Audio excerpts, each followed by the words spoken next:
bamwe mwita badadi bamame ntabariho. Dadi ni Imana umuremyi w'ijuru n'isi. Haleluya. Ni wakwiye guhabwa icubahiro wenyene. Haleluya. Abandi tububaha nk'abavyeyi, tububaha nk'abarezi badutoje, batwigishije ijambo ry'Imana, ariko ntukamufate ngo niso. So numwe, so ni data wa twese umuremyi w'ijuru n'isi. Kristo yaravuze ngumviriza, ingabire ndazibahaye, ubushobozi ndabubahaye, ati ibi byose ndabibahereye ubuntu, namwe mu bitangira ubuntu. Ukabona umuntu akubwira ngo banza uzane ikimazi ndagusengere, banza uzane ikimazi ndaguhanurire, umva, hunga wiruke, hunga wiruke. Uwo n'umukozi wa Satani, si umukozi w'Imana.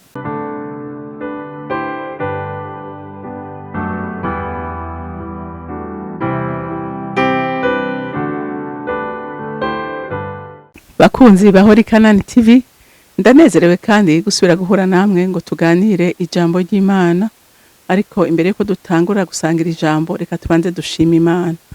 Mana nyene ububasha, Mana nyene ubwiza, Mana nyene amahoro, ciye bugufi imbere yawe mu izina rya Yesu Kristo, umwami n'umukiza w'ubugingo bwacu. Nje nguhimbaza kandi ngutazira, ninahaza izina ryawe ko nta rindi rikwiye ko ninahazwa, kandi nta n'ikindi twaremewe kuguhimbaza. None ntewe iteka n'ijuru uyu munsi wa none, kubona mukunzi mwiza unyemereye ngo nkubera kanwa n'ivy'igiciro kinini. Sinarinda bikwiye kandi sinarinda bibereye, ariko kubw'urukundo rwawe n'imbabazi zawe n'ubuntu bwawe ugirira abantu bawe, ndashimye mukunzi mwiza. Rero nsavye mpemu yera umufasha mwiza twahawe, uvomerera impemu yanje kugira ngo mbashe kuba umugende ushikana message ijuru yateguye ku bana b'Imana. Fasha mpemu yera, urabizi neza ko je bataco no kwishoboza ntashobojwe nawe. Ndakwihaye wese, ndakwirekuriye wese, ni ubugingo bwanje ndaburekuriye mu biganza vyawe. Mpemu umusha ikingize cyose ndakirekuriye mu biganza vyawe. Unyemerere nkoresha ivyo ugomba, hama abana b'Imana bagirigwe neza. Urakoze kuvyumvise kandi ko wemeye kubikora,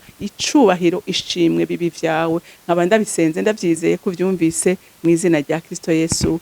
Amen, amen. Ijambo Imana yampaye kuganira namwe uyu munsi riravuga ngo twirinde inyigisho z'abafarisayo. Haleluya. Twirinde, tuba abantu baba mu ijambo, tuba abantu bakunda ijambo, tuba abantu bahishurirwa ijambo, kugira ngo inyigisho zitarizo umuntu ashobore kuzimenya. Haleluya. Uyu munsi ntiwomenya ikintu utazi. Umuntu ashaka kugutamika ibyo ashaka byose kandi ukabimira, kandi bikakubera ubumara. Haleluya. Abana b'Imana uyu munsi bari mu buzimire kubera iki? Kubera bataba mu ijambo. Umuntu arashaka kukuzanira ikintu ukumva nawe icyo kintu agikuye he, cyanditse he mu ijambo. Ariko umuntu asoma ijambo ry'Imana aramenya ukuri kose akavuga ati ibi sivyo. Haleluya. Reka dusome muri Matayo igice ca 23, turasoma kuva ku murongo wa mbere dushikane ku murongo wa 12. Haravuga ngo Yesu abuza abigishwa bwe gukurikira iby'abafarisayo. Haleluya. Kandi mwumve ni ijambo Kristo wanyene bwiwe yivugiye. Ngo maze Yesu abarira ishengero n'abigishwa biwe ati, abanyabwenge b'ivyanditswe n'abafarisayo bicaye ku ntebe ya Mose, nuko ibyo bababwira byose mubikore, muvyitondere, ariko ntimukurikire ibikorwa vyabo, kuko ibyo bavuga atari byo bakora, kandi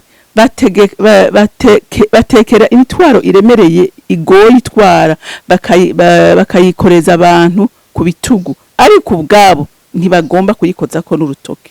Ariko ibikorwa vyabo byose babikora kugira ngo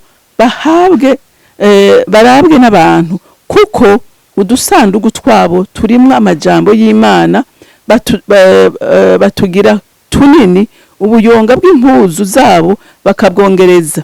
Bakunda ibyubahiro by'imbere, ibyicaro by'imbere aho batumiwe, n'intebe z'icubahiro mu masinagoge, no kugiga ko bwakeye mu bibanza by'ihuriro, no kwitwa n'abantu ngo rabi. None ntimukitwe rabi, kuko umwigisha wanyu ari umwe, namwe mwese murabavukana. Kandi ntimukite umuntu wo mw'isi data, kuko so ari umwe. Haleluya. Ari wo mwijuru. Kandi ntimukiyite abigisha, kuko umwigisha wanyu ari umwe, ari Kristo. Ariko umukuru muri mwebwe azobe umukozi wanyu. Uzokwishira hejuru azocishwa bugufi, kandi uzokwicisha bugufi azoshigwa hejuru. Amen. Yesu ubwiwe abwira abigishwa biwe inyifato bakwiye kugira. Haleluya. Kuko hari inyigisho nyinshi abanyabwenge b'ivyanditswe, abafarisayo bari bafise ngo bari bicaye ku ntebe ya Mose. Isigura iki? Bari bahagaze ku itegeko gusa. Haleluya. Haleluya. Bari bahagaze ku mategeko, kandi ayo mategeko nawe nta na rimwe bujuje, yarabananiye. Bakaca bashaka rero ngo ayo mategeko bayakoreze abo Kristo, ariko nabo badashobora gukora ko na rimwe. Yesu rero ababwira atumviriza, ivyo bababwira, ijambo ry'Imana bababwira, mwego ni murikore, murikurikize, kandi mubanze muririmbure, murimbure murabe vy'ukuri kujambo ariko arababwira ari ryo. Ati hanyuma ibindi navyo ibikorwa bakora ntimubirabe. Haleluya. Ati kuko abo bantu ico bakunda ivyubahiro, bakunda kwicara mu vyicaro vy'imbere ngo babite barabi, abigisha. Ariko aravuga ati umwigisha numwe. Haleluya. Haleluya. Ati umwigishwa numwe, atabandi mwese kuva kuwa mbere gushika kuwa nyuma muravukana. Haleluya. Turabana b'Imana. Umuntu wese yizeye Kristo umwami n'umukiza w'ubugingo bwiwe n'umwami n'umuherezi. Haleluya. Turabami n'abaherezi twese. Haleluya. Haleluya. Twese ngo umwigisha nini? Ngo umwigisha numwe. Icitegerezo cacu numwe. N'ijambo ry'Imana riravuga ngo aravumwe. Haleluya. Uwizigiye umwana w'umuntu. Haleluya. Kuko umwana w'umuntu wese yaremwe, wese kuva kuwa mbere gushika kuwa nyuma, twese turabanyantege nke, dukomezwa nande? Na Kristo aduha inkomezi. Haleluya. Rero baravuga ngo kandi ngo ikindi mukwiye kwirinda ngo ntimukita abantu ba papa ngo baso. Haleluya. Ati data numwe. Amen. Ati data wa twese numwe. Data wa twese numwe. Nta data ariho, nta sariho. Bamwe mwita badadi bamame, nta bariho. Dadi ni Imana umuremyi w'ijuru n'isi. Haleluya. Ni wakwiye guhabwa icubahiro wenyene.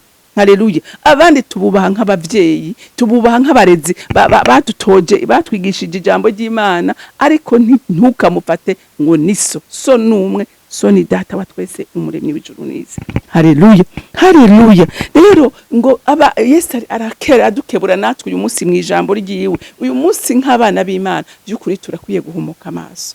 Amen. Hari ubuzimire bwinshi, hari ubuzimire buteye ubwoba muri iyi minsi. Murumva ibintu bigenda biba hirya no hino, ukumva abana b'Imana bariko baratotezwa, ukumva abana b'Imana bariko baranyagwa ivyabo. Haleluya. Banyagwa ivyabo, abantu babatwara utuntu twawo kwera babahendesha ijambo ry'Imana. Haleluya. Kristo yaravuze ngumviriza, ingabire ndazibahaye, ubushobozi ndabubahaye. Ati ibi byose ndabibahereye ubuntu, namwe mu bitangira ubuntu. Ukabona umuntu akubwira ngo bantu uzane ikimazi ndagusengere, bantu uzane ikimazi ndaguhanurire, umva, hunga wiruke, hunga wiruke. Uwo n'umukozi wa Satani, si umukozi w'Imana. Ariko umukozi w'Imana n'umuntu aserva papa wo mwijuru, akamuserva kugira ngo data agira iki? Ahabwe icubahiro. Haleluya. Kugira ngo data agira iki? Ahabwe icubahiro. Ngaha yavuze kandi ngo ngaha ku murongo w'11 ngo ariko umukuru muri mwebwe azoba umukozi wanyu. Haleluya. Uw'Imana yagiriye neza, uw'Imana yahaye umugisha mu ingabire yayo, akwiye gukorera abandi kandi akabikora kugira ngo anezereze uwamuhamagaye, amunezereze uwamuhaye iyo ngabire. Iyo ngabire ntiyayiguhaye wewe ngo ikorere wewe. Iyo ngabire yayiguhaye kugira ngo ishobore gusava mu bwami bw'Imana. Amen. Haleluya. Ngo umukuru akorera abandi. Haleluya. Ngo ariko umukuru muri mwebwe azoba umukozi wanyu, uzokwishira hejuru azocishwa bugufi, kandi uzokwicisha bugufi azoshika hejuru. Mwavyumvise? Nta kintu kibaho kinezera nk'umukozi w'Imana yasizwe ariko ukabona afise ikirenge kiri hasi, ukabubona by'ukuri atahura icari nico yagizwe mu bwami. Haleluya. Ni hehe mwigeze mubona Yesu asaba ikiguzi kugira ngo asengere abantu? Ni hehe mwigeze mubona Yesu asaba ivyubahiro? Yesu yogeje ibirenge by'untumwa abaha akarorero, arafata arakenyera arunama araboza arabagira ngo uku ndiko ndabakorera niko namwe mukwiye gukorera abandi. Rero ushaka kuba umunyacubahiro, ushaka gushigwa hejuru, namanuka ace bugufi hama Imana imushire hejuru. Haleluya. Kristo ubwiwe ngo ahejeje, haleluya, ahejeje gucungurira Imana abantu, aduhuje n'Imana. Haleluya. Imana ngo yagize ngo yamuhaye izina risumba ayandi mazina yose, amuha ububasha bwose mwijuru no mwisi. Haleluya. Kubera iki? Kubera yaramanutse, hama amaze kumanuka data agira iki? Amushira hejuru. Nawe uyu munsi ukaba ushaka gushigwa hejuru, ca bugufi hama Imana iduze.